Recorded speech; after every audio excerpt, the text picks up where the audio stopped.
do 2 or 3 or 4 a day of one plate, and then there's 24 plates. So you add that, how many days that's going to take. And then once each is printed, they glue them all together to make one giant picture. So you're originally from LA, right? Yes. But your travels have kind of taken you around the world. Mm-hmm. Do you think that worldwide exposure has given you a better filter about the ability to step out of the shoes of an American and kind of observe us as a people group from, the outside looking in? What do you think? Yeah, I think travel is the most important thing. I love to travel. I grew up in LA suburbs, and I grew up surfing. And as soon as I got a driver's license, I was driving to Mexico for the weekend to go surfing, and then just going further into Mexico and all the way down the mainland. And next thing I was in Central America, and I've just been traveling all the time. I love surfing. I love to travel.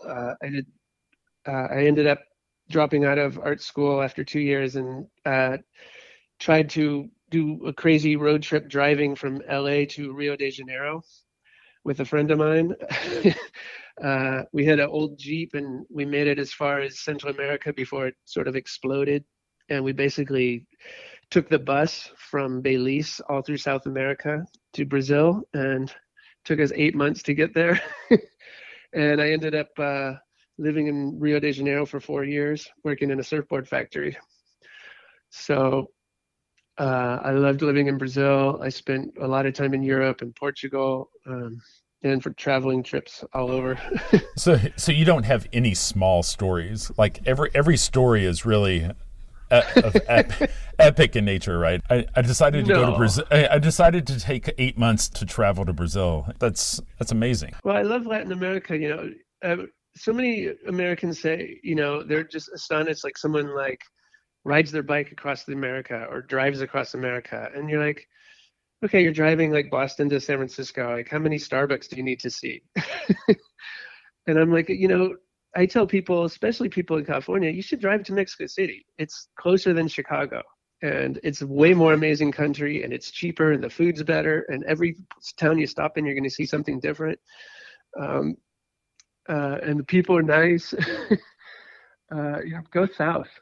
Go. The homogeneity of America is something that I know I'm getting older when I start complaining about how every strip mall in every town looks exactly alike to me. Is that the next big thing in terms of exhibiting? Is that engraving that we were talking about? Yeah, it's racing to be finished. It's going to be shown in Portland in a big show up there called Portland Monuments or something. There's a show going on at the MAC out of Portland. And then it will be shown in my next show in LA at Track 16 Gallery in the spring. And then there'll be more showings of it around. And so, Sandow, if somebody wanted to see more of your work, the website's probably a good place to see. There's just so many images there. What's your web address, just in case I don't want to get that wrong? It's just my name. It's sandowbirk.com. And that's SANDOWBIRK.com. Okay.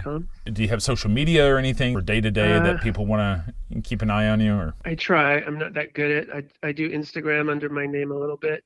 But the main official way to deal with my work is through Catherine Clark Gallery out of San Francisco, or Track 16 out of LA, or Copland Del Rio Gallery out of Seattle now. Well, Sandow, I really appreciate you being willing to take some time out to talk about your work. Your work is amazing. I love it. I feel like I could talk to you for another hour. I used to teach art history. And so as I go through your work, I'm just like, oh, the Death of Marat. There's, the Raft of the Medusa. There's, I can see all these references, and it's not lost on me. And your work is gorgeous. I mean, the craftsmanship really begs people to linger and look at it. And so I appreciate you, what you're doing, and I appreciate you taking time out on a Friday to talk to me about this. And so I appreciate your time.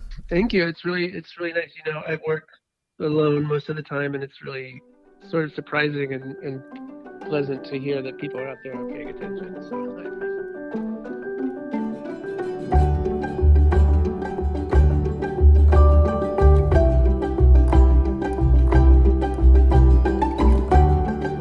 and now the news. After a long and circuitous road, we are finally seeing the light at the end of the tunnel for the launching of the Lucas Museum of Narrative Art. The museum is the passion project for George Lucas, creator of Star Wars and its related cinematic universe. After selling the rights to the franchise to Disney for just over $4 billion back in 2012, Lucas turned his attention to making the dream of the Lucas Museum a reality. The initial collection stemmed from Lucas's personal collection and his love for narrative artwork, like that of Norman Rockwell. The museum was originally burdened by an inability to find the right hometown for the project and a lukewarm response from the art world. At one point, it looked like the project was for sure to end up in Chicago, but in the end, the museum is being built in Los Angeles. And over the course of the last decade, the vision for the collection has evolved into something far more diverse. It's thought that Lucas's wife, Melody Hobson, and museum director Sandra Jackson DeMont are responsible for the expanded vision for the museum, which will be more inclusive of Black and Latino art. Targeting a 2023 opening, the museum has recently acquired works by Frida Kahlo, Robert Colescott, Alice Neal, and Artemisia Gentileschi, as well as works by contemporary artists like Kadir Nelson and Criselda Vasquez. The collection also includes significant names in African American art, including Carrie James Marshall, Carrie Mae Weems, and Jacob Lawrence. A new bill before Congress called the Creative Economy Revitalization Act, or CERA, aims to counter the effects of the COVID pandemic by providing $300 million in grants for workers in the arts. The move has people sentimental about Roosevelt's WPA, which similarly provided sustenance for artists at the height of the Great Depression. It turns out that jobs for arts professionals shrank by 53% over the course of the pandemic, and the market has only recovered about a half of those jobs that were lost.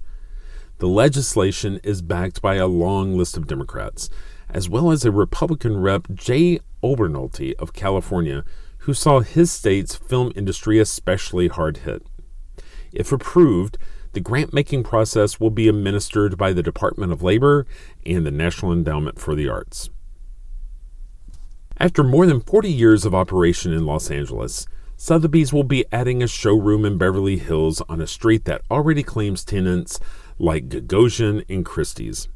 The new venue is in an updated 1940s-era storefront at 350 North Camden Drive, which boasts 4,300 square feet of flexible gallery space and viewing rooms. The first public exhibition will come October 14th, when the site showcases selections from the Macklowe collection, which will be going to gavel November 15th. The auction is expected to bring total sales approaching $700 million and is a result of a divorce court order mandating the sale as part of liquidating the shared assets of real estate developer Harry Macklowe and his ex-wife Linda.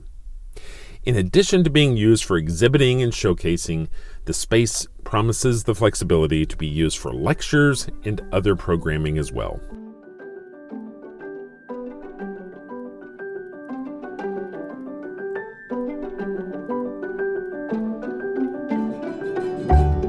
That's all the time we have for this week. You've been listening to Art Sense. You can find the show on Apple Podcasts, iTunes, Google Play, Stitcher Radio, Spotify, or your favorite podcast app. If you've enjoyed this podcast, be sure to subscribe, and while you're there, please rate the show and leave a quick review. Your feedback is the key to other folks finding us. If you'd like to see images related to the conversation, read a transcript, and find other bonus features, you can go to canvia.art and click on the podcast tab. If you'd like to reach out to me, you can email me at craig@canvia.art. Thanks for listening.